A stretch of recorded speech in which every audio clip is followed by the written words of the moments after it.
सरकार ने जो बजट पेश किया और उसमें एक बड़ी जो आप लोगों की घोषणा थी फ्री बिजली की, अब उसे आज से आप लोग इम्प्लीमेंट कर रहे हैं। जी, ਮੈਨੂੰ ਇਹ ਦੱਸਦਿਆਂ ਬਹੁਤ ਖੁਸ਼ੀ ਹੋ ਰਹੀ ਹੈ ਕਿ ਜੋ ਅਸੀਂ ਗਰੰਟੀ ਦਿੱਤੀ ਸੀ 300 ਯੂਨਿਟ ਪਰ ਮੰਥ ਫ੍ਰੀ ਬਿਜਲੀ ਦੀ, ਉਹ ਅੱਜ 1 ਜੁਲਾਈ ਤੋਂ ਸ਼ੁਰੂ ਹੋ ਗਈ ਹੈ। ਅਤੇ ਮੈਂ ਪੰਜਾਬੀਆਂ ਨੂੰ ਇਸ ਗੱਲ ਦੀ ਵਧਾਈ ਦੇਣੀ ਚਾਹੁੰਦਾ ਕਿ ਜੇ ਨੀਅਤ ਸੱਚੀ ਹੋਵੇ ਤਾਂ ਕੰਮ ਸਾਰੇ ਠੀਕ ਹੁੰਦੇ ਨੇ। ਅਤੇ ਅੱਜ ਤੋਂ ਬਾਅਦ ਜੋ ਤੁਸੀਂ ਬਿਜਲੀ ਇਸਤੇਮਾਲ ਕਰੋਗੇ ਉਹਦਾ ਕੋਈ ਬਿੱਲ ਨਹੀਂ ਆਊਗਾ, ਜ਼ੀਰੋ ਬਿੱਲ ਆਊਗਾ। ਹਾਂ, ਹੋ ਸਕਦਾ ਹੈ ਜੂਨ ਦਾ ਜਾਂ ਮਈ ਦਾ ਕੋਈ ਪੁਰਾਣਾ ਬਿੱਲ ਆ ਜੇ, ਪੁਰਾਣਾ, ਉਹਦੇ ਬਾਰੇ ਮੈਂ ਇਹ ਕਹਿਣਾ ਚਾਹੁੰਦਾ। ਪਰ ਜੁਲਾਈ 1 ਤੋਂ ਬਾਅਦ ਜਿੰਨੀ ਵੀ ਬਿਜਲੀ ਇਸਤੇਮਾਲ ਕਰੋਗੇ ਤੁਹਾਨੂੰ ਕੋਈ ਬਿੱਲ ਨਹੀਂ ਆਊਗਾ। ਅਤੇ ਇੱਕ ਕਨਫਿਊਜ਼ਨ ਜਿਹਾ ਫੈਲ ਗਿਆ ਸੀਗਾ, ਮੈਨੂੰ ਬਹੁਤ ਸਾਰੇ ਲੋਕਾਂ ਦੇ ਫੋਨ ਆਏ ਕਿ ਅਸੀਂ ਸਿਰਫ 2 ਕਿਲੋਵਾਟ ਦੇ ਪੁਰਾਣੇ ਬਿੱਲ ਮਾਫ ਕਰਤੇ ਜਾਂ ਉਹ ਬਿਲਕੁਲ ਜਿਹੜੀਆਂ ਅਫਵਾਹਾਂ ਤੋਂ ਬਚੋ। 31 ਦਸੰਬਰ ਤੋਂ ਪਹਿਲਾਂ ਜਿੰਨੇ ਮਰਜ਼ੀ ਕਿਲੋਵਾਟ ਦਾ ਤੁਹਾਡਾ ਬਿੱਲ ਸੀਗਾ ਉਹ ਸਾਰਾ ਮਾਫ ਹੋਊਗਾ, ਚਾਹੇ 2 ਕਿਲੋਵਾਟ ਹੈ, 4 ਕਿਲੋਵਾਟ ਹੈ, 5 ਕਿਲੋਵਾਟ ਹੈ, ਉਹਦੇ ਨਾਲ ਕੋਈ ਫਰਕ ਨਹੀਂ ਪੈਂਦਾ। 31 ਦਸੰਬਰ ਤੋਂ ਪਿੱਛੇ ਵਾਲੇ ਸਾਰੇ ਬਿੱਲ ਜਿਹੜੇ ਪੈਂਡਿੰਗ ਨੇ ਉਹ ਮਾਫ ਹੋਣਗੇ।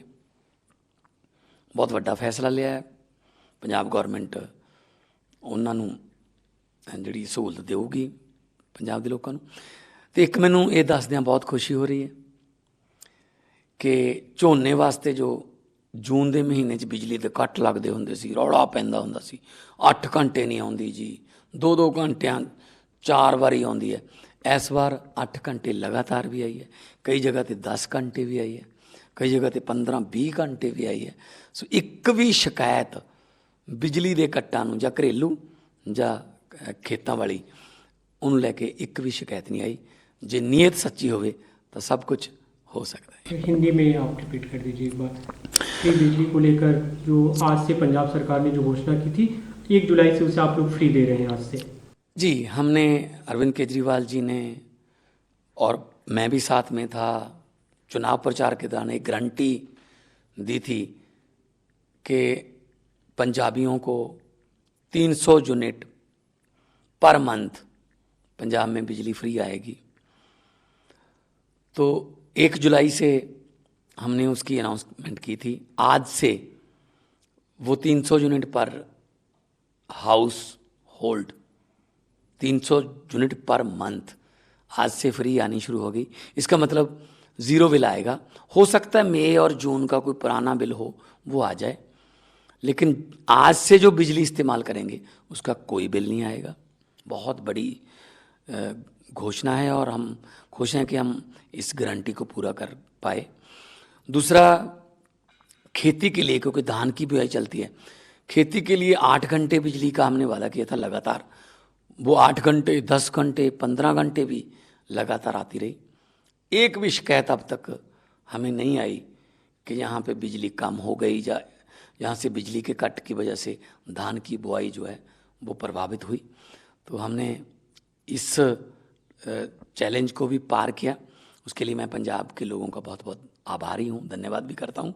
आने वाले दिनों में और भी गारंटियाँ हम पूरी करेंगे। 31 दिसंबर से पहले की बिजली को माफ़ कर रहे हैं आप लोग? हाँ जी, एक अफवाह फैल गई थी कि शायद 2 किलोवाट 1 किलोवाट वाले माफ़ करेंगे। 31 दिसंबर से पहले जितने भी किलोवाट का आपका बिल है वो भी सारा माफ़ होगा। उसको हम मतलब बेवफ करने जा रहे हैं। 31 दिसंबर से पहले वाले बिल, जिसके भी बिल हैं, वो 1 किलोवाट, 2 किलोवाट, 4 किलोवाट, 5 किलोवाट, वो बिल सारे माफ़ होंगे। बिजली माफी को लेकर जो पहले सवाल उठ रहे थे आप लोगों की घोषणा के बाद कि पैसे कहाँ से आएंगे, बजट कहाँ से आएंगे, तो हमने बता दिया ना, बजट पेश किया तो उसमें क्या कुछ हमने बजट में बता दिया ना जी कि पैसे कहाँ से आएंगे। हमने 3400 करोड़ एक्साइज से ज़्यादा कमाया, हमने माइनिंग से ज़्यादा कमाने का टीचा रखा, हमने लीकेज बंद कर दिए, करप्शन ऑलमोस्ट बंद। मैं ये नहीं कहूँगा कि करप्शन टोटली बंद हो गई, बहुत ज़्यादा उस पर कंट्रोल आ गया। तो लोगों का पैसा बचाकर लोगों को देंगे, तो ये उनका हक बनता है। जी सर, ये जो बीते दिनों बजट भाषण में आपने एक बड़ा महत्वपूर्ण मुद्दा दिखा था जो कांग्रेस के नेता उठा रहे थे, जो पेंशन आपने जो एक टर्म कर दिया, उनकी तरफ से मांग की थी कि जो चीफ सेक्रेटरी को जिस तरह से पेंशन मिलती है उस तरह की पेंशन बहाल की जाए। तो आपने उस पर जवाब भी दिया था कि आपने उतने दिन सेवा आप नहीं करते नेता के तौर पर, तो उसको लेकर क्या कुछ प्रगति? देखिए, आप एक बार एमएलए बन गए, आप सेवा के लिए आए हो, 5 साल के लिए आए, तो फिर आप ये कह रहे हो जी हमारी तनख्वाह बढ़ाओ। जब आपको पता था कि एमएलए को कितनी तनख्वाह मिलती है, तो टिकट के लिए इतनी मारामारी क्यों? कोई और काम कर लो फिर। अगर आपको पता है कि एमएलए को इतनी तनख्वाह मिलती है, तो उसी तनख्वाह में गुजारा करो फिर। इसका मतलब ये थोड़ी है। मेरे पास रेड पासपोर्ट था जब मैं एमपी था, उस रेड पासपोर्ट पे लिखा हुआ था डिप्लोमेटिक पासपोर्ट, लेकिन एक तारीख लिखी हुई थी, एक्सपायरी डेट। अगर मैं तब तक एमपी रहूंगा तो रेड पासपोर्ट मेरे पास रहेगा, अदरवाइज मेरे पास ब्लू पासपोर्ट आ जाएगा जो देश का नॉर्मल पासपोर्ट है। अब ये कैसे हो सकता है कि 5 साल आप काम करोगे और 70 साल आपको गवर्नमेंट पेंशन दे? जो चीफ सेक्रेटरी या मुलाजम लेवल की बात करते हैं, 20 साल उनको सर्विस करनी जरूरी होती है। 20 साल अगर वो सर्विस करेंगे उसके बाद उनको पेंशन मिलती है। तो एक 27 साल का एमएलए जो एमएलए बन गया 27 साल में, 32 साल की उम्र में उसको अगली बार टिकट नहीं मिली।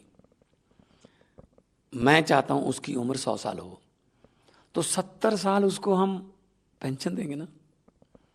ये कैसे हो सकता है कि 5 साल काम किया, 70 साल पेंशन ली? मैं तो कहता हूं कि पेंशन इनको वॉलंटियरली छोड़ देनी चाहिए। अगर हाथ जोड़कर फोटो खिंचवाकर सेवा करने के लिए आते हो तो सेवा करो ना। सेवा की पेंशन या सेवा की तनख्वाह नहीं होती। पंजाब सरकार इस पर है कि एक ही बार का पेंशन उन्हें दिया जाएगा, ये 1 एमएलए 1 पेंशन हमने एक्ट पास कर दिया। जी सर, एक आज मुख्यमंत्री से मुलाकात हुई है, पार्टी के राष्ट्रीय संयोजक से, जो पंजाब में चर्चा चल रही थी कि किन मुद्दों को लेकर मुलाकात हुई, बजट को लेकर, क्योंकि सीएम ने आपने जो ट्वीट किया था उसको रिट्वीट करके प्रशंसा की थी कि जो बिजली की घोषणा थी। काफ़ी क्या इन मुद्दों पर चर्चा हुई? काफ़ी देर बाद मुलाकात हुई है।